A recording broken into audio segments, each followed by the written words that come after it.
ቤተክርስቲያን የሥራ ኃላፊዎች እግዚአብሔርን ብላችሁ ይቅርታውን ቸርነቱን አምናችሁ ከቅድስት ድንግል እናቱና ከቅዱሳን ባለሟሎቹ የሚገኘውን ጥበቃና ተስፋ ምልጃ ተስፋ አድርጋችሁ በዚህ ቦታ ለመገኘት እግዚአብሔር የፈቀደላችሁ ወገኖቻችን እንዴት ዋላችሁ? እንዴት አመሻችሁ? በየጊዜው በየቦታው በየምክንያቱ ጆሮአችን መስማት በሚችለው ልክ ሕይወታችን መኖር በሚችለው መጠን ያስተማረን የመከረን ትናንት ከኛ ጋር የነበረ አሁን በዚህ ሰዓት በመካከላችን ያለ ነገ ከነገ ወዲያም እንደማይለየን ዝም በሉ እንጂ አፋችንን ሞልተን የምንመሰክርለት የአባቶቻችን አምላክ እግዚአብሔር ክብርና ምስጋና ይግባው። ክብርና ምስጋና ይግባው። ክብርና ምስጋና ይግባው። በምንም አይነት መሳሪያ ወደ ውጭ ባይተላለፍ እጅግ በጣም ደስ ይለኛል። ወደ ውጭ የምታስተላልፉ ሰዎች ካሉ ስልካቸውን ዝጉና ራሳቸውን ክፈቱ። ምክንያቱም ብዙ ሰው በስልኩ እየተቀረጸ ራሱ አይቀረጽም። እዚህ የምትመጡት ልትቀረጹ እንጂ ልትቀርጹ አይደለምና ቅዱ እንጂ አትቅዱ። ወደ ሌላ እንትን ማለቱ ብዙም ትርጉም የለውምና ካሜራማኖች ምናምን የምትባሉት ሁሉ ካሜራችሁን ዘጋግታችሁ ራሳችሁን ክፈቱና ወደ ህይወታችሁ ለማዳመጥ ሞክሩ። ይምከረን ያስተምረን እግዚአብሔር። ጆሮአችሁን ይክፈት፣ አንደበታችን ይፍታ። በመላ በግምት በይመስለኛል በሳይሆን አይቀርም የግል ሐሳባችን እንዳናፈስባችሁ ጆሮአችሁን ይጠብቅላችሁ እግዚአብሔር። አንደበታችንንም ይቆጣጠር እግዚአብሔር። የምንማረው አንድ የዛሬ 100 ወይም 200 ዓመት ገደማ የተደረገ የሊቃውንት ቅኔ ነግራችሁና በቅኔው ተንጠላጥለን ወደ ብሉይ ኪዳን ሄደን ከብሉይ ወደ ሐዲስ ተመልሰን ከሐዲስ ወደ ቤተ መቅደሱ ወደ ሥጋ ወደሙ መተን ጥር ምጥን ሰብሰብ አድርገን ጥቂት ነገር እንነግራችኋለን። በድጋሜ እግዚአብሔር ይምከረን ያስተምረን። በኦርቶዶክሳዊ ተዋሕዶ ቤተክርስቲያን ያሉ ትምህርቶች ብዙ አይነት ናቸው። አራት ጉባኤያት የሚባሉት አራት አይና ወይም ደግሞ የአራት ጉባኤ መምህር ይባላል። አራት አይና በእኛ ዘመን የለም፣ ድሮ ናቸው። አራት አይና የሚባሉ የዛሬ 50 60 70 ዓመት ስራዬ ብለው የተሰማሩ ብሉይን ያነበቡ ሐዲሱን የተረጎሙ መጻሕፍተ ሊቃውንት መጻሕፍተ መነኮሳትን የተነተኑ በእውነቱ ደማቸው ጠብ ቢል ቃለ እግዚአብሔር የሆነ ሌላ የባከነ ጊዜ የባከነ ገንዘብ የባከነ አካል የሌላቸው ዘምንሱ ሕይወቱ ውስተ ቤተ እግዚአብሔር ቤት በቅለው ተተክለው የበቀሉ በቅለው የለመለሙ ለምልመው ያበቡ አብበው ያፈሩ ዛሬ ወደ እግዚአብሔር ተጠርተው የሄዱ በጣም ብዙ ስፍር ቁጥር የሌላቸው ሊቃውንት ነበሩ። ክርስትናን ያመኑ የኖሩ የተማሩ የጻፉ ሁልጊዜ እንደምንላቸው ክርስትና በመጀመሪያ ይታመናል፣ ከዛ ይኖራል፣ ከዛ ትምህርት ይሰጣል፣ ከዛ ይጻፋል። ኦርቶዶክሳውያን የተዋሕዶ ሊቃውንት የጻፉልን መጀመሪያ አምነው ያመኑትን ኑረው የኖሩትን አስተምረው ያስተማሩትን በቃል ያለ ይረሳል በመጽሐፍ ያለ ይወረሳል ይባላልና በመጽሐፍ ደረጃ አስቀምጠውልናል። እኛ በእኛ ዘመን አራት አይና የሚባል የለም። የጥንቶቹ ግን አራት አይና ማለት ብሉይን ሐዲሱን መጻሕፍተ ሊቃውንቱን መጻሕፍተ መነኮሳቱን ጥጥት አድርጎ የያዘ እግዚአብሔር ጭምር እየረዳው። ምክንያቱም መጽሐፍ ቅዱስ የሕይወት እንጂ የእውቀት መጽሐፍ አይደለም። እኛ በሕይወት መኖር ስላቃተን ወደ እውቀት አንሸራተነው እንጂ ክርስትና በራሱ የእውቀት ሃይማኖት አይደለም፣ የሕይወት ሃይማኖት ነው። የሚኖር ነው በሐሳብ በተግባር በንግግር በሐሌዎ በነቢብ በገቢር።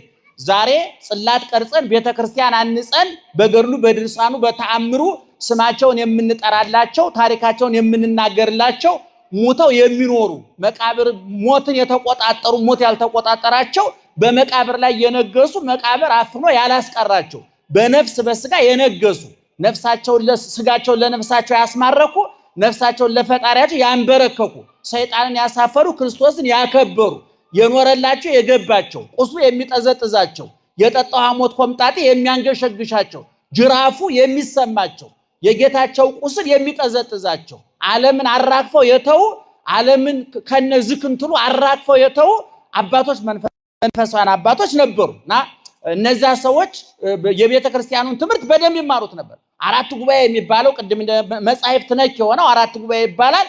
ሁለተኛው ክፍል ቅኔ ይባላል። ሶስተኛው ክፍል ዜማ ነክ የሆነው ድጓ አለ፣ አቋቋም አለ፣ ዝማሬ አለ፣ ቅዳሴ አለ። ከዛ ደግሞ በተጨማሪ የዘመን አቆጣጠር የከዋክብትን አቀማመጥ የደመናትን ፍሰት የነፋሳትን ሲነፍሱ ብርሃናት ሲመላለሱ ማያ ሲፈሱ ህዋን ይመራመሩ የነበሩ የመጠቀ የረቀቀ ጭንቅላት የነበራቸው በስጋቸው የጎሰቆሉ ባይምሯቸው የመጠቁ ምናልባት ፊታቸው ሲታይ አጥንታቸው የገጠጠ ደማቸው የተመጠጠ ቆዳቸው የደረቀ ቁንጫ እናቷን ሲጨፍርባቸው የኖሩ ለሰው አይን የማይሞሉ ለእግዚአብሔር አይን የሞሉ ሊቃውንት ነበሩ። እነዚህ በእውቀቱ ኑሮበታል፣ አስተምረውታል፣ ጽፈውታል። እና የዛሬ 200 ዓመት ገደማ የሚሆን አንድ ሊቅ እንዲህ ብሎ ተቀኘ። ደህና ዋላችሁ? እየሰማችሁ ነው? እና ቅኔ ምን አገባን አትበሉ። መቼም መስጊድ ሄደው ወይም ጸሎት ፕሮቴስታንት አዳራችን አንለው፣ በግዳጁ ተሰሟታላችሁ። የት እንሄዳለን? እና ቅኔው ክብር ይእቲ ይባላል። ቅድም እንዳልኳችሁ ቅኔ በግዕዙን ቋንቋ ካጠና በኋላ አንድ ተማሪ ግጥም፣ ስነ ጽሁፍ እኔ ሁል ጊዜ በብዙ ሚዲያ ተናግሬዋለሁ። የኢትዮጵያ ስነ ጽሁፍ፣ የኢትዮጵያ ኪነ ጥበብ፣ የኢትዮጵያ ሚዲያ ኦርቶዶክሳዊ ተዋሕዶ ቤተክርስቲያን ሀብቷን ሰብስባ ብታነሳ ባዶውን ነው የሚቀር እና ትልልቆቹ ጸሐፊዎች ዛሬ የኢትዮጵያ ስነ ጽሁፍ አድጓል እየተባለ የሚወራው የመሰረት ድንጋዩን ያስቀመጡት እርሾ ሆነው ዳቦ እንዲጋገር የእውቀት ዳቦ እንዲጋገር ያገዙ እነ ሐዲስ ዓለማየሁ እነ አቤ ጉበኛ እነ መንግስቱ ለማ በጣም ብዙ ናቸው። ገሌ ከገሌ ብዬ ሰፍሬ ቆጥሬ ልጨርሳቸው አልችልም። እና እነዛ ሁሉ ከቅኔ ቤት ማህፀን የተወለዱ ከትርጓሜ ቤት አብራክ የተፈለቀቁ ናቸው። እና ይሄ ባለቅኔው ክብሪኢቲ ነው። ቅኔው ክብሪኢቲ ይባላል። ምናልባት ምዕመናን ቅዳሴ ስታስቀድሱ ስጋ ወደሙ በምንቀበልበት ጊዜ ስጋ ወደሙ የምንቀበልበት ቅድስት ይባላል። እየሰማችሁ ነው? ቅድስት ይባላል። የቤተ ክርስቲያኒቱ አከፋፈል 3 ነው። ቤተ መቅደሱ አለ። ከቤተ መቅደሱ ፊት ለፊት ያለው ቅድስት ይባላል። ከዛ ወርዶ ማህሌት የሚቆም ደግሞ ቅኔ ማህሌት ይባላል። 3 ክፍል ነው። በነገራችን ላይ የቤተ ክርስቲያናችንን ህንፃ ዲዛይን ያደረጉት አሁን ያሉ መሐንዲሶች አይደሉም።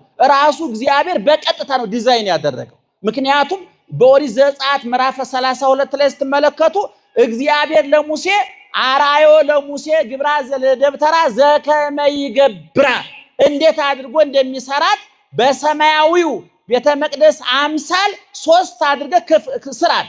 ስፋቷን፣ ጥበቷን፣ የመጋረጃውን አይነት የወሰነ ማን ነው? እግዚአብሔር ነው። ያ እግዚአብሔር ያወጣውን ዲዛይን ሙሴ በባስሌና ኤልያብ በሚባሉ ጥበበኞች አማካኝነት ወደ መሬት አወረደው። በሙሴ ድንኳን ማለት ነው። ከሙሴ ድንኳን የሰሎሞን ቤተ መቅደስ ቀጠለ። ከሰሎሞን ቤተ መቅደስ ደግሞ ኦርቶዶክሳዊ ተዋሕዶ ቤተክርስቲያን ቀጠለች። ይሄ አሁን የምታዩት ቤተ መቅደስ 3 ክፍል አለው። መቅደስ፣ ቅድስት፣ ቅኔ ማህሌት። በሉስቲ ምእመናን ድገሙት። መንበሩ ያለበት፣ ታቦቱ ያለበት፣ የክርስቶስ ስጋና ደም የሚፈተትበት፣ የነፍሳችን ምግብ የሚዘጋጅበት ቤተ መቅደሱ መንበሩ ያለበት ቤተ መቅደስ ይባላል። እዚያ ቅዳሴ እናከናውናለን። ካህናቱ ቀዳሾቹ እዛ የሚቀድሱት ማለት ነው። ከዛ ደግሞ ስጋው ደግሞ በምንቀበልበት ጊዜ ከመቅደስ ወጥተው ካህናቱ ቅድስቱ ላይ ሆነው ያቀብሉናል። ስንተኛው ክፍል ላይ ማለት ነው? 2ኛው ክፍል ላይ። 3ኛው ክፍል ደግሞ የቅኔ ማህሌት ይባላል። የቅኔ ማህሌቱ ማህሌት ይቆምበታል፣ ቅኔ ይፈስበታል፣ ይዘረፍበታል፣ ድጓ ይቃኝበታል፣ አቋቋሙ ይጸነጸልበታል። ስለዚህ ቤተክርስቲያኒቱ ሁልጊዜም እንደምንለው በቅርጽ የተሰራች በቅድ የተሰራች ውሃ ሰራሽ ረጋ ሰራሽ ያልሆነች፣ ቅድም እንዳልኩት እግዚአብሔር በቀጥታ ዲዛይን ያደረጋል። እግዚአብሔር የመሰረታት በዚህ በማቴዎስ ወንጌል ምዕራፍ 16 ላይ ኢየሱስ ክርስቶስ አንተ አለት ነህ፣ በዚች አለት ላይ ቤተክርስቲያኔን እሰራታለሁ ሲል ይሄ ምዕመናንን ነው፣ ሃይማኖቱን ነው፣ ትምህርቱን ነው። ነገር ግን ቤተክርስቲያንም እንዲሁ በቅድ የተሰራች ናት። መጀመሪያ ሙሴ፣ ቀጥሎ ሰሎሞን፣ ቀጥሎ የሐዲስ ኪዳን ቅዱሳን አባቶቻችን ቤተ መቅደስ ሰርተዋል። የብሉይ ኪዳኑ ቤተ መቅደስ የበግ ደም ይረጭ ነበር። በሐዲስ ኪዳኑ ቤተ መቅደስ ደግሞ የክርስቶስ ስጋና ደም ይፈተትበታል። የብሉይ ኪዳኑ ቤተ መቅደስ ዕጣን ይታጠን ነበረ፣ የበግ የፍየል ደም ይረጭ ነበረ።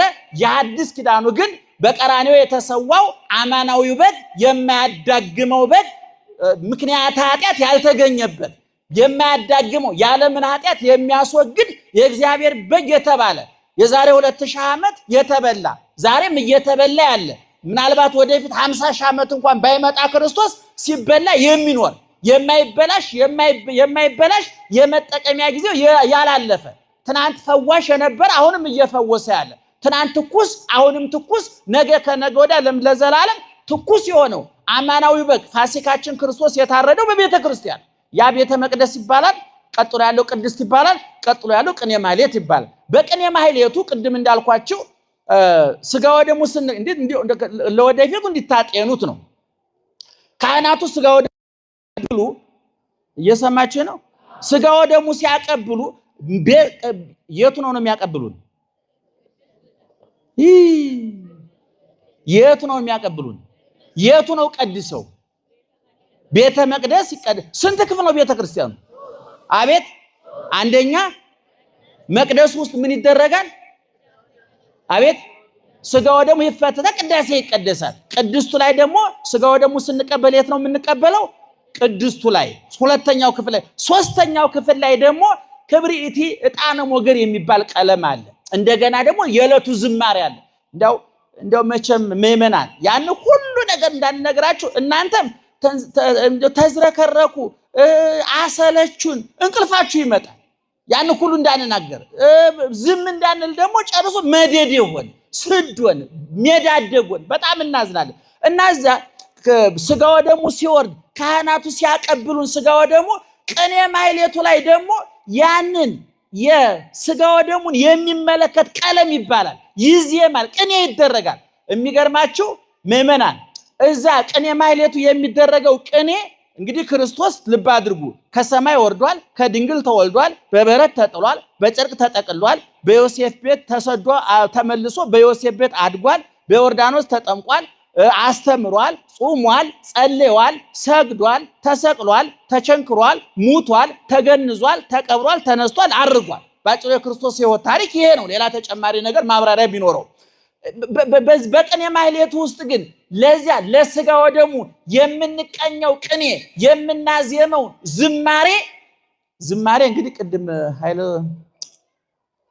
ልወሰገዳለ ዘማሪ ልወሰገዳለ የቅድሙን አይደለም ዝማሬ እያልኩ ያለሁት በደንብ እነሱ አይከፋቸውም። ይሄ አማርኛ ዝማሬ እናንተ አጥንቱን መቆርጠም ስላልቻላችሁ እስቲ አቃጣጥረን ጁስ እናጠጣቸው ብለው እነ ልወሰገዳ ያዘጋጁላችሁ። በእናንተ ልክ ተቀዶ የተሰፋ ነው። አማርኛውን ትሰሙታላችሁ። መዝሙሩም ዜማውን ብዙ ምልክትም ብዙም የሚያዳክት አይደለም። ያኛውን ዝማሬ የምላችሁ ክብሪቲ ዕጣነ ሞገር በሚደረግበት ጊዜ ክብሪ ኢማን ዝማሬ ይቃኛል። ዝማሬው ሁልጊዜ ምን ላይ የተመሰረተ መሰለ? በግዕዝ ስለሆነ አሰሙትም እንጂ ሁልጊዜ ስጋ ወደሙን የሚመለከት ነው። ምክንያቱም አሁን ልብ አድርጉ እዚህ ቅኔ ማህሌት ቅኔ እየተደረገ ቅዱስ ሥጋ ምን እየተከናወነ ነው? ንገሩኝ። ምን እየተከናወነ ነው? ስጋ ወደሙ እየተሰጠ ነው። አሁን እዚህ ቅኔ ማህሌት የሚደረገው የሚዜመው ዝማሬና የምንቀኘው ቅኔ ስጋ ወደሙን የሚመለከት ነው።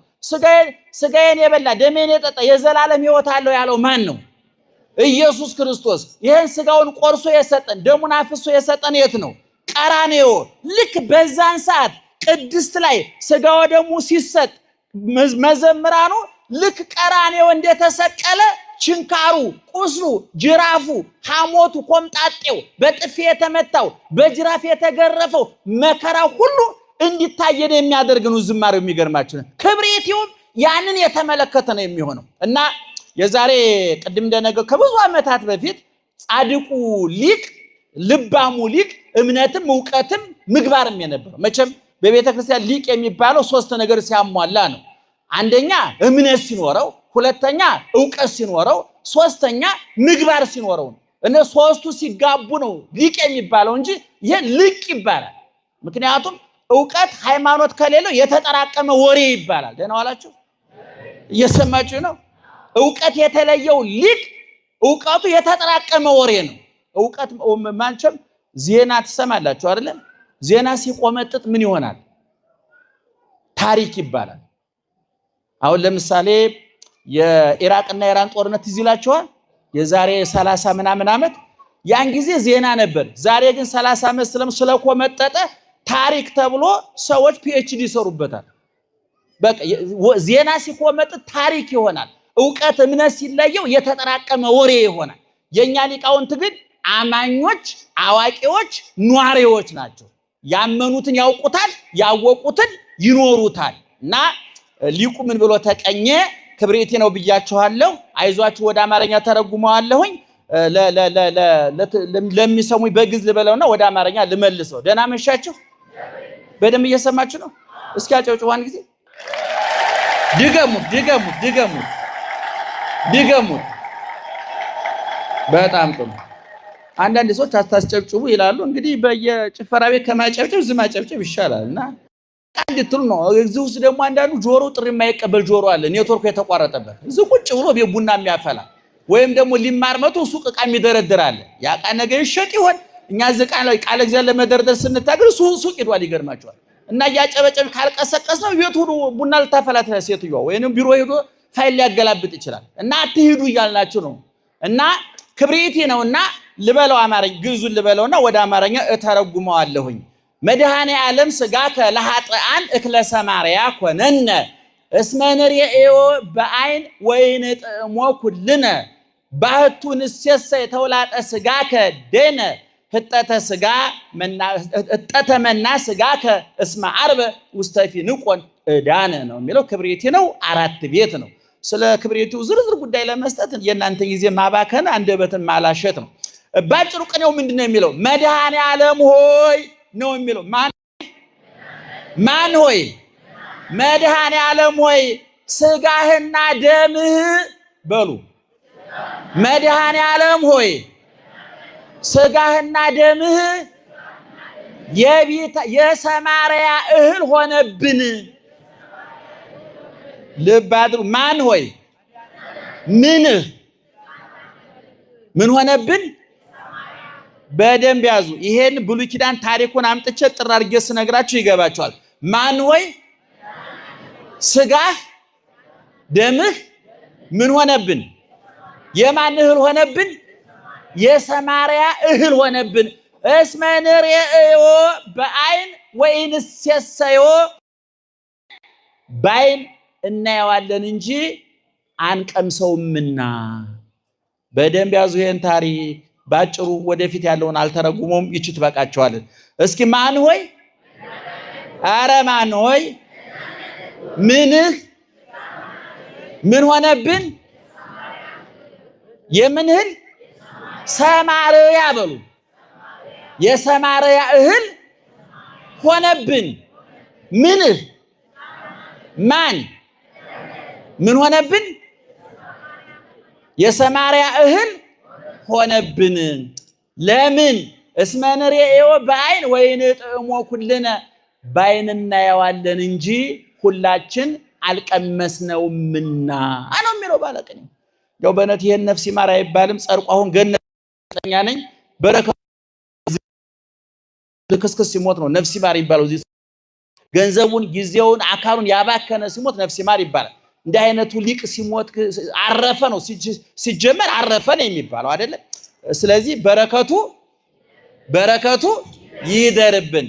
መድኃኔ ዓለም ሆይ ሥጋህ የሰማርያ ለመሆኑ የሰማርያ እህል ምንድነው የሚለውን አጭር ታሪክ ልንገራችሁ። በመጽሐፈ ነገሥት ካልዕ በሁለተኛው መጽሐፈ ነገሥት እያልኩኝ ነው ምዕራፍ 6 እና 7 አንድ ታሪክ ተጽፏል። ሶርያን ታቋታላችሁ፣ ዛሬም አለች። የእስራኤል ጎረቤት ናት። እስራኤል ዛሬም ታቋታላችሁ። የዓለምን ፖለቲካ፣ የዓለምን ኢኮኖሚ፣ የዓለምን ሳይንስና ቴክኖሎጂ፣ የዓለምን ሁሉም ነገር በ7 እና በ8 ቢሊየን የዓለም ሕዝብ መካከል እንደ ጨው የተበተኑ እንደ ማጣፈጫ ቅመም የተጨመሩ እስራኤላውያን ይባሉ ዛሬም ያሉት ማለት ነው። እነዚህች እስራኤል የምትባለው ሀገር የሰማርያ ጎረቤት ናት።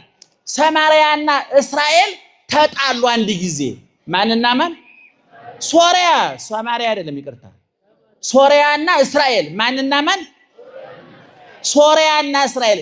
የሶርያው ንጉስ መጣና ያችን ሰማርያ የምትባለውን የእስራኤል ከተማ ዙሪያውን ከበባት። ከተማዋን ማነው ከባቢው? የሶርያ ንጉስ ዙሪያውን ከበበ። ወደ ከተማ እንጨትም እህልም አትክልትም ምንም ነገር እንዳይገባ አደረገ። ከተማውን ከቦ። የማን ንጉስ? የማን ንጉስ? የሶርያ ንጉስ። ከተማ ታውቃላችሁ፣ እህል በስርዓት ይበላበታል እንጂ በስርዓት የሚመረተው የት ነው?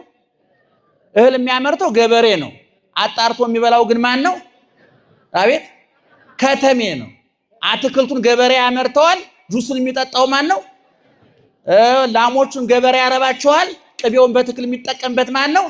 ከተሜ አበላል ያውቅበታል። ታውቃላችሁ። ለዚህ ነው የከተማ ልብስና የከተማ ሰው ሳያውቅ ያረጃል ይባላል። አሁን የከተማ ልብስ 10 ጊዜ ስለሚታጠብ አዲስ ነው የሚመስለው፣ ግን ውስጡ ነትቧል። ይገርማቸው። የከተማ ሰው ስለሚቀባባ ያለ ይመስላል፣ ውስጡ ግን ነቅዟል። የለም እንደ እንጨት ማለት። ገበሬ ግን ቆርፋዳ ነው፣ ግን ጠንካራ ነው። ይገርማቸዋል። ውስጡ ጠንካራ እና ይችን ሰማርያን ዙሪያዋን ከበበና ወደ ከተማይቱ እንጨትም አትክልትም ምንም እህል እንዳይገባ ከቦ ያዘ። ህዝቡ ተራበ፣ ተቸገረ። የረሃቡን ጥንካሬ ለማሳየት ሁለት ሴቶች ህፃናቱን አዝናል ይሄን ስነግራቸው አንድ ቤት ሁለት ሴቶች ይኖሩ ነበር ይላል። ሁለት ልጅ አላቸው። አንድ ቀን ረሃቡ በጣም ስለጠናባቸው ልጆቻቸውን ለመብላት ተማከሩ። የአንዷን ልጅ በሉ። በማግስቱ ያችኛዋ የእናት አንጀት እምቢ አለና አልሰጥም አለች። በኋላ ለክስ ሄደች። አንዷ የተበላባት ሴት ንጉሱ ማቅ ለብሶ ተጨንቆ መቼም የተራበ ህዝብ የሚመራ መሪ እፎይ ብሎ ከተኛ ጤንነቱ መመርመር አለበት። አደጋ ነው እሱ። አንቺ ልጅሽ እየራበው እያለቀሰ ለጥ ብለሽ ካልሽ እና ወይስ ልጁን ሰርቀሽ ነው ያመጣሽው? አልወለድሽው። ጤነኛ ናት። ልጇ እየተራበ ለጥ ብላ ትተኛ እና ንጉሱ ጋር ጮኸ። ሴትዮዋ አለች፣ እሬ አለች። ምንድነው አለ። ጌታዬ ንጉስ ወይ እዚህ ሴትዮ ቤት ጋር አንድ ቤት እንኖር ነበረ። ትናንትና ረሃቡን መቋቋም ስላልቻል ልጆቻችን እንብላ ብለን ተማከርን። መጀመሪያ እኔ ተበላ የሷን እንብላ ስላ ደበቀች፣ እምቢ አለች። ፍረደኛል። ንጉሱ ደነገጠ፣ ክው አለ። እንዴ የህዝቡ መከራ እስከዚህ ጥግ ደርሷል ማለት ነው አለ። እኔ ብዙን ጊዜ ለፖለቲከኞቻችን ምክር ሰጥቻለሁ። የጥላቻ ምክር አይደለም፣ የፍቅር ምክር ነው። እኔ ቢሮ የተቀመጠ ስራ አስፈጻሚ እታች የሚፈጸመውን ችግር ያውቁ። በብዛት ሰው የሚንገላታው ሰው የሚበደለው ክፍለ ከተማ ውስጥ ነው፣ ወረዳ ውስጥ ነው፣ እታች ነው። እላይ ያሉት የተጋነነ ሪፖርት ይቀርብላቸዋል። የተጋነነ ያልተሰራውን ተሰራ እየተባለ ይቀርብላቸዋል። ሪፖርት ተቀላቢ የሆነ ባለስልጣን ከህዝቡ ጋር መገናኘት አይችልም። ወርዶ ማየት አለ። በየሰፈሩ ባለስልጣኖች በየሐኪም ቤቱ በየሱቁ ምናልባት በየሱቁ የሚያስገብሩ ግብር የሚያስከፍሉ ሰዎች የሚያስነቅሱት ነጋዴ ካለ የላኛው ባለስልጣን መጥቶ ማየት አለ። ቁልቁል መጥቶ ማየት አለበት። ጳጳሳቱም ቢሆን እንደው ንግስ እየሄዱ ጫማ እያሳሙ እግዚአብሔር ይባርካ እልል ማሰኝ በቂ አይደለም። በየሰፈሩ ሂደው ህዝባቸው ማየት አለባቸው። በጎቹን የሚያውቅ እረኛ ከቀበሮ ይከፋል። ደህና ዋላችሁ? እየሰማችሁ ነው? ከዛ ንጉሱ ደነገጠ። መከራው ችግሩ እዚህ ደርሷል ወይ? ሰውን እስኪበላው ደርሷል ወይ ብሎ ደነገጠና በዘመኑ የነበረው ነቢይ ኤልሳ ይባላል። ኤልሳ ነው፣ ኤልሳ አይደለም። አሁን አንዳንድ እህቶች ኤልሳ የሚባል ስም ታውቃላችሁ አይደል? ኤልሳቤጥ የሚለውን ቆርጠውት ነው፣ ይገርማቸዋል። ሙሉ ስሙ ኤልሳቤጥ ነው። ይሄኛው ኤልሳ ነው። ኤልሳ ነብዩ ኤልሳ ነው። እና ንጉሱ ተናደደ። እንዴት ኤልሳን ያህል ነቢይ በሀገሬ ውስጥ እያለ እንዴት ነው መከራው ይሄ ሁሉ መከራ እንዳልፍ ለፈጣሪው ተናግሮ እንዴት አያስታርቀንም ብሎ ንጉሱ ተቆጣ። እኔ ባለፈው አንድ ዓለማዊ ፕሮግራም ላይ እየተናገርኩ ነበር። እስኪ እዚህ ውስጥ 50 ዓመት የሆናችሁ ሰዎች አጨብጭቡ እስቲ እድሜያችሁ። ሳታገቡ 50 ዓመት የሆናችሁ አታጨብጭቡ። ምክንያቱም ሰው ያው እድሜያችሁን ያውቅባችሁና ትዳር ልታውቁ ትችላላችሁ። ያገባችሁን ነው የምለው። እስኪ 50 ዓመት የሞላችሁ አጨብጭቡ።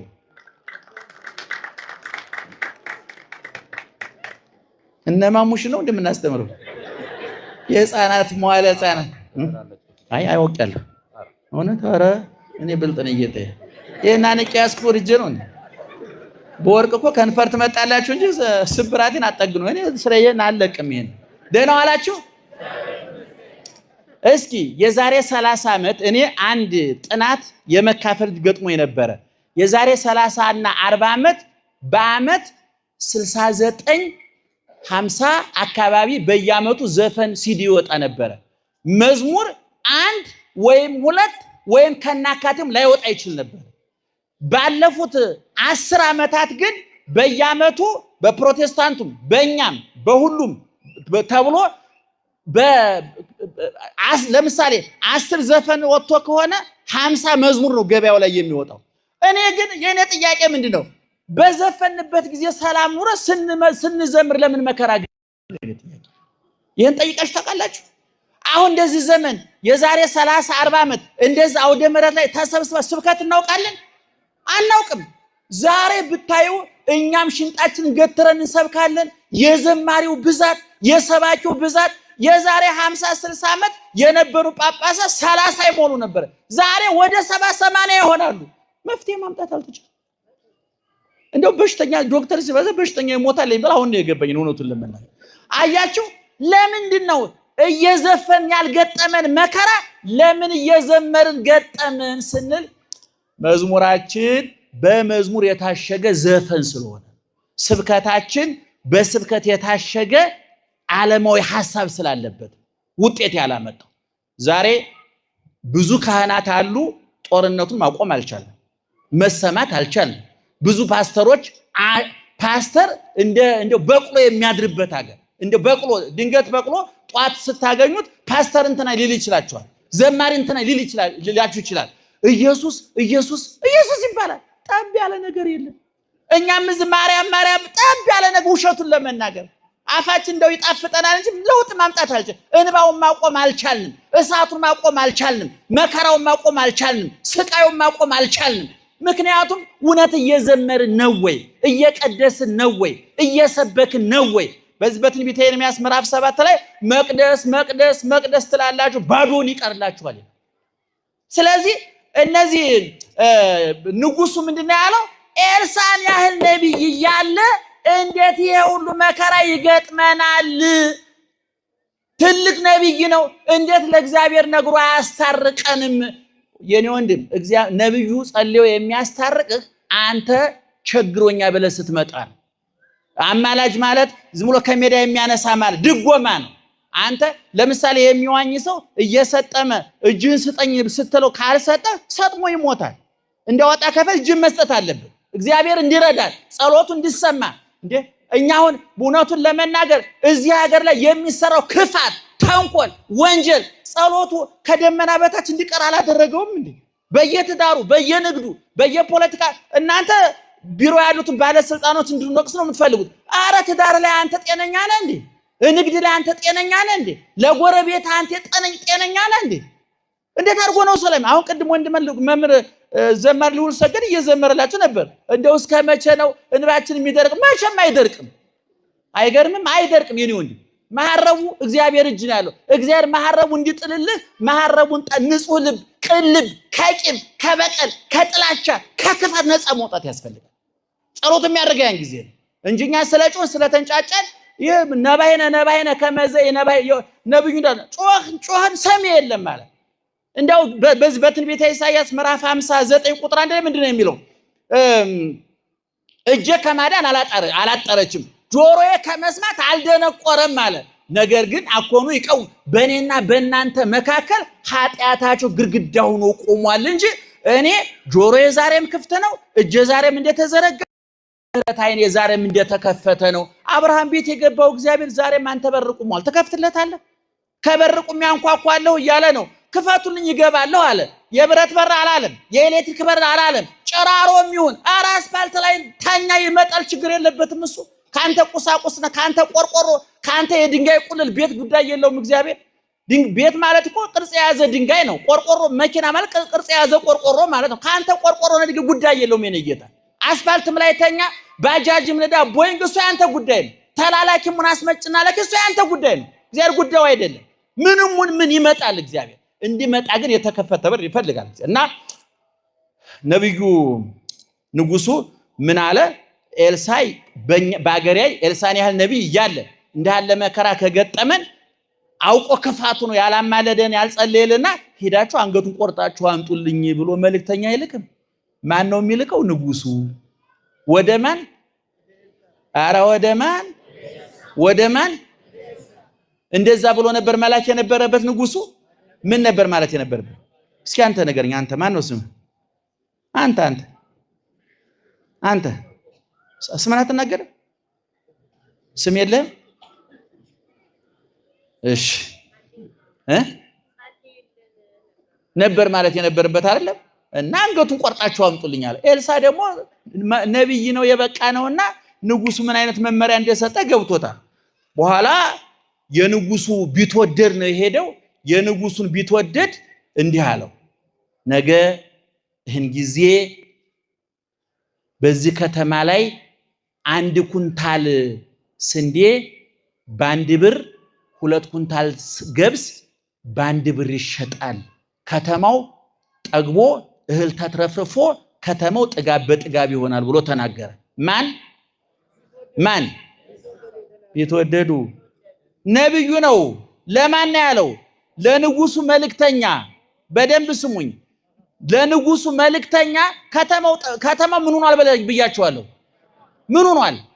ተርቧል። ብቻ በጣም ተርቧል። ሰውን መብላት ደረጃ ደርሶ ከዛ በኋላ የንጉሱ ቢትወደድ ምክትሉ ነው ወታደር እየመራ ኤልሳ ጋር የሄደው ሊጣላው ኤልሳን፣ አንተ ነገ ይህን ጊዜ በዚህ ከተማ 1 ኩንታል ስንዴ በ1 ብር፣ 2 ኩንታል ገብስ በ1 ብር ይሸጣል። ከተማው እህል በእህል ይሆናል፣ ጥጋብ በጥጋብ ይሆናል፣ ረሃብ ተረት ይሆናል። ይሄ አለ ይሄ ቢትወደዱ ለማርሃው እግዚአብሔር አስራበ እክልም ሰማይ። አሁን የተናገርከውን ነገር እግዚአብሔር ከሰማይ የእህል አሸንዳ እህል እንደ ዝናብ እንኳን ቢዘን አሁን አንተ ያልከው ነገር ሊፈጸም አይችልም ማለት። ማን ነው እንዲህ ያለው? ማን ነው እንዲህ ያለው?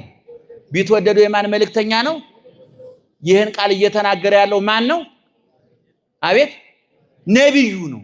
ነብዩ ለማን ነው? ለንጉሱ መልእክተኛ። የንጉሱ መልእክተኛ ምን አለ? የምትናገረው ነገር ተረት ነው የሚመስለው። እግዚአብሔር ከሰማይ እህል እንደ ዝናብ እንኳን ቢያዘን አሁን ያልከው ነገር አይፈጸምም ማለት። ኤልሳ ምን አለ? አዎ እግዚአብሔር የተናገረውን ያደርጋል፣ አንተ ግን ተጠራጥረሃልና ባይንህ እግዚአብሔር እንደሚሰራ ባይንህ ያሳያል፣ ተጠራጥረሃልና ግን ሳትቀምሰው ትሞታለህ። የትምህርታችን ርዕስ ቅድም ትዝ ይላችኋል። ቅኔው ምን የሚል ነበር?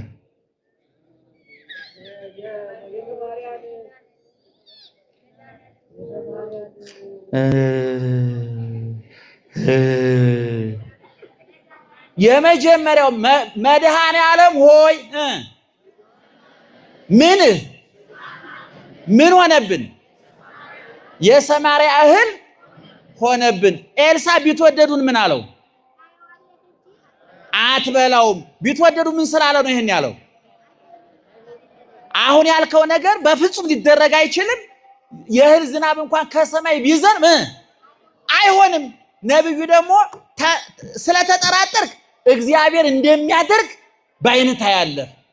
ነገር ግን ስለተጠራጠርክ ደግሞ ታየዋለህ እንጂ አትቀምሰውም ማለት። በኋላ ይህን ታሪክ እዚህ ጋር አስቀምጡና ከተማው ዙሪያው ምን ብሏል ብያቸዋለሁ? አቤት ተከቧል። ውስጡ ተርቧል። ዙሪያውን ደግሞ የሶሪያ ወታደሮች በአራቱ ማዕዘን ከበው ሰው እንዳይወጣ እንዳይገባ፣ ወደ ውጭ የሚወጣ ወደ ውስጥ የሚገባ እንዳይሆን ከበው፣ እነሱ የሶሪያ ወታደሮች ሀብታሞች ናቸው። ዱቄቱ፣ ዘይቱ፣ ምግቡ የተትረፈረፈ ነው። በከተማው ዳርቻ ደግሞ 4 ለምጻሞች ነበሩ ይላል። በደንብ ተከታተሉ ምእመናን። ስንት ለምጻሞች ነበሩ? 4 ለምጻሞች አሉ። ወደ ከተማ እንዳይገቡ የከተማው ሕዝብ ለምጻም ከሰው ጋር እንዳይቀላቀል የሚል የኦሪቱ ሕግ አለ። የተናቁ የተጠሉ ናቸው። አንድ ሰው በብሉይ ኪዳን በሐዲስ ኪዳን እያልኳቸው በሐዲስ ኪዳን አይን ቢጠፋ ለምጽ ቢይዝ እጅ ቢቆረጥ እሱ ትርጉም የለው። መንግስተ ሰማያት በእግር ሩጦ አይገባበት፣ በዓይን ታይቶ አይገባበትም። የነፍስ ጉዳይ ነው። እሱ ታውት እርሱ በብሉይ ኪዳን ነው እያልኳቸው ያለው። አሁን እነዚህ ለምጻሞች ከተማው መካከል እንዳይገቡ የተናቁ የተጠሉ ናቸው። ወደ ሌላ እንዳይሄዱ እስራኤላውያን ናቸው። በኋላ እነዚህ ሰዎች እነዚህ 4 ለምጻሞች ምን ብለው ተማከሩ መሰላችሁ? እንግዲህ እኛ እዚህ ቁጭ ብለን ወደ ከተማም ውስጥ ብንገባ ረሃብ ነው፣ ወደዛም ብንሄድ ሶርያውያን ይገሉናል። ስለዚህ እዚህ ቁጭ ብለን አፍጠን ዝም ብለን ከምንሞት ለማአህየውነ ነሐዩ ወለመቀተሉነ ንመውት፣ ቢገሉን ይገሉናል፣ ካተረፉን እንተርፋለን ብለው እነዚህ ለምጻሞች ወደ የት ይሄዳሉ? ወደ ሶሪያ ወታደሮች ሰፈር። እየሰማችሁ ነው? ወዴት ሄዱ? ወደ ሶርያ ወታደር። እግዚአብሔር ደግሞ እነዚህ አራቱ ለምጻሞች ሲመጡ ምን አድርጓል? እግዚአብሔር ለሶርያ ወታደሮች አራት ለምጻሞች እንደመጡ ሳይሆን ብዙ ሺህ ፈረስና ሰረገላ ወታደር እንደመጣ አድርጎ ድምፅ አሰማቸው። የመጡ ስንት ሰዎች ናቸው? የተጠሉ የተናቁ ወገኖቻቸው ያገለሏቸው ፊት የነሷቸው ሰፈር የማያስገቧቸው እነሱ በበሉበት ሳህን ሌላ ሰው አይበላም፣ በጠጡበት ሳህን ሌላ ሰው አይጠጣም፣ በተኙበት ሌላ ሰው አይተኛም። አስቦ ሰርግ የሚጠራቸው የለም፣ ለቅሶ ቀሩ ብሎ የሚያማቸው የለም። የተጠሉ የተገለሉ ናቸው እነሱ አራት ሰዎች። ወደ የት ሄዱ? ወደ ሶርያ ሰፈር ሄዱ። ወደዛ ሲሄዱ ደግሞ እግዚአብሔር በእነዚህ ደካሞች ስራ መስራት ፈልጓልና የሶርያ ወታደሮች በየድንኳናቸው ነው ግርግር ሰሙ። ስንት ሰው ነው የመጣው? እንደማን እንደ ሰው ስንት ሰው ነው የመጣው? ከሰውም ሰው ምን አይነት ሰው? ደካሞች፣ ሰውነታቸው በበሽታ የደቀቀ። እንደ እግዚአብሔርስ ንገሩኝ።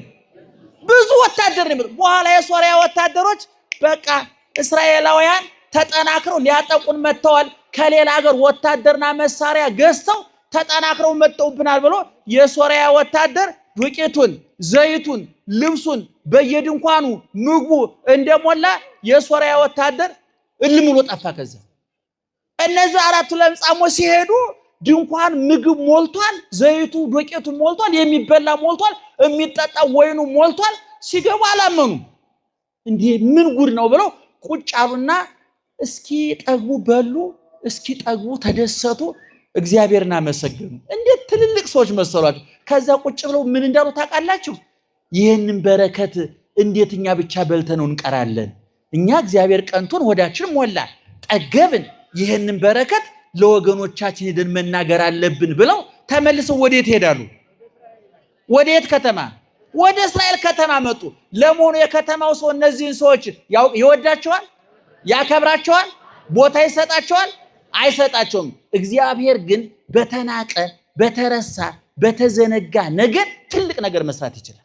የኤርትራን ባህር የከፈለው እግዚአብሔር እኮ በአንድ ብትር እኮ ነው። በአንድ ብትር የኤርትራን ባህር ከፈለ። 600,000 ቅልብ የፈርዖን ወታደር በኤርትራ ባህር ሰጥሞ ያዞና ያሳቀለም ሆኖ የቀረው በሙሴ አንድ ብትር ነው። ያቺ ብትር ግን እንጨት ብቻ አይደለችም፣ በትረ እግዚአብሔር ይላል። ከብትሯ በስተጀርባ ማን አለ? እግዚአብሔር አለ። እግዚአብሔር አለ። ክርስቶስ የተሰቀለው በመስቀል ነው። መስቀል የተረገመ የተናቀ የተጠላ ነበረ። በተናቀው መስቀል ክብር ሰጠን፣ በረከሰው መስቀል ቀደሰን። የርግማን የሆነው መስቀል ባርኮ የበረከት አደረገው። እንደውም አባ ጊዮርጊስ ዘጋስጫና ዮሐንስ አፈወርቅ ሲናገሩ ምን ይላሉ? የተናቀው መስቀል እንጨት በምድርና በሰማይ መካከል የተዘረጋ ሰማያዊ መሰላል ሆነ ይላሉ ሁለቱ ሊቃውንት አንድ ላይ ሲናገሩ። እና እነዚህ ሰዎች ሄደው ሲናገሩ ሰሚ አላገኙም። ችላ ተበሉ። ደጋግሞ ተናገሩ። ወሬው ንጉሱ ጋር ደረሰ። ንጉሱ ምን እንዳለ ታውቃላችሁ? ሶርያውያን እንደ ተራብን ገብቷቸዋል፣ እንደ ቸገረን ገብቷቸዋል። ከድንኳናቸው ወጥተው ጫካ መሽገው እኛ ምግብ ፍለጋ ወደ ድንኳኑ ስንሄድ መልሰው አጥቅተው እኛን ጨርሰው ከተማችን ሊይዙብን ነው ብሎ ተጠራጠረ። የንጉሱ ጥርጣሬ ጥሩ አይደለም። የለም ፖለቲካ ካልተጠራጠረ ሃይማኖት ጥርጥር ክልክል ነው። በፖለቲካ መጠራጠር አለበት። የማይጠራጠር ፖለቲከኛ ተመንጥሯል እስካሁን። ይገርማችኋል። መጠራጠር ፖለቲከኛ ኮን ተጠራጣሪ መሆን አለ። ቤተሰቦች ሁሉ መጠራጠር አለ። የምታምነው ነገር መኖር የለበት። ምክንያቱም ፖለቲካ ያላለቀ የተጀመረ መጀመሪያና መጨረሻ የሌለው እኔ የኛ ሀገር ፖለቲካ ደግሞ እኔ ወደ ከሳይንስ ከፖለቲካ ሳይንስ ወደ ጥንቆላና ወደ ግምት ያጋደለን ይገርማችኋል። መያዣ መጨበጫው ነው አይገባኝም እውነቱን ለመናገር። እና ንጉሱ መጨረሻ እስኪ ለማንኛውም ተባለና ፈረሰኞች ተመረጡና እስኪ ሄዱና ሰልላችሁ ነው ተብሎ መጥተው ሲያዩ እውነትም ያ ሁሉ ድንኳን እህል ሞልቷል፣ ዱቄቱ ሞልቷል፣ ዘይቱ ሞልቷል፣ ወይኑ ሞልቷል። በቃ የተትረፈረፈ ነው። ማንም የለም እዛ። ከዛ በኋላ ያ ዱቄት ያ ዘይት ያ ወይን እየተጫነ ወዴት ገባ? ንገሩኝ። ወዴት ገባ? ወደ እስራኤል ከተማ ገባ። በአንድ ጊዜ ነብዩ እንደተናገረው ከተማው በእህል ተጥለቀለቀ፣ በዘይት ተጥለቀለቀ፣ በወይን ተጥለቀለቀ። ከዛ በኋላ ህዝቡ እህል ለመውሰድ ሲሻማ እንዳይራገጥ እንዳይጎዳዳ ስርዓት አሲዝ ተብሎ ከንጉስ ማን ይላካል? ትዝ ይላችኋል? ማን ነው? ቢትወደዱ ምን ብሎ ነበር? አሁን የተናገርከው አይሆንም፣ እንደው ይሁን እንኳን ካልክ እግዚአብሔር ከሰማይ ምን ማድረግ አለበት? እህል ማዝነብ አለበት። በፍጹም አይሆንም ብሎ ነበር። በኋላ ያ ታየዋለህ እንጂ አትቀምሰውም ተብሎ ነበረ። በኋላ መጥቶ ሲያይ ዶቄቱ ተትረፍርፎ ህዝቡ ኩንታሉ እየተሸከመ ሲሄዳየ ህዝቡ ዶቄቱን ለመውሰድ ሲሻማ የሰውዬ ስርዓት አስከብራለሁ ወዲያ ያዙ ይልቀቁኝ ሲል ተረጋግጦ ሞተ። አያላየም? ነገሩኝ። የእግዚአብሔርን ተአምር አይቷል አላየም? ከተማው ሲጠግብ አይቷል አላየም? ቀምሷል አልቀመሰም። ታየዋለህ እንጂ የሰማርያን እህል ታየዋለህ እንጂ። አሁን ወደ ሐዲስ ኪዳኑ እንምጣ። መድኃኔዓለም ሆይ በሉ። ምን ሆነብን? የሰማርያ እህል ሆነብን። በእውነት ቅድስት ላይ ስጋ ወደሙ ሲሰጥ እያስቀደሳችሁ ቁልጭ እያላችሁ ያያችሁ ሰዎች አላችሁ። እያየ ነው መቸን ብለው ያላችሁ አያችሁ። ሊቁ ኧረ ጌታ ሆይ ቀራንዮ ላይ የሰጠው ለሁሉም ነው። ብሉ ይብልሃል፣ ጠጡ ይብልሃል። ራስህ መጠጥ፣ ራስህ ቀጂ፣ ራስህ ግብዣ፣ ራስህ ጋባዥ፣ ራስህ መጋቢ፣ ራስህ ምግቡ ነህ ሰጠህን። እኛ ግን እያመነታን በነፍስ ራብ ተሰቃየን። በስጋህን መብላት አቃተን፣ ራበን። ደምህን መጠጣት አቃተን፣ ራበን። በዮሐንስ ወንጌል ምዕራፍ 6 ላይ ከቁጥር 15 እስከ መጨረሻው አንቡ። ስለ ስጋው ደግሞ ከፈለጋችሁ የዮሐንስ ወንጌል ምዕራፍ 6 ላይ ምን ዋጌታ ዘበላ ስጋዬ ወሰቴ ደምዬ ቦ ሕይወት ዘላለም። ስጋዬን የበላ ደሜን የጠጣ የዘላለም ሕይወት አለው ብቻ አይደለም ያለው፣ ተጨማሪ ምን አለ? ስጋዬን የበላ ደሜን የጠጣ እኔ ከሱ ጋር ሆናለሁ እሱም ከኔ ጋር ይሆናል። ስለዚህ ምእመናን ስጋውን እያየነው ደሙን እያየነው አያምልጠን። ንስሐ እያየነው ሳንበላው እንዳንቀር። ከነገ ዛሬ ንስሐ እንገባለን እያላችሁ ስለ ንስሐ ብዙ ትምህርት ሰምተን ብዙ ወቀሳ ሰምተን ብዙ ትምህርት ገብቶን ንስሐ እንዴት እገባለሁ የት እገባለሁ እንዴት እገባለሁ የሚለውን አውቀነው አይተነው ንስሐ መግባት አቅቶናል። ደህና ደሩ።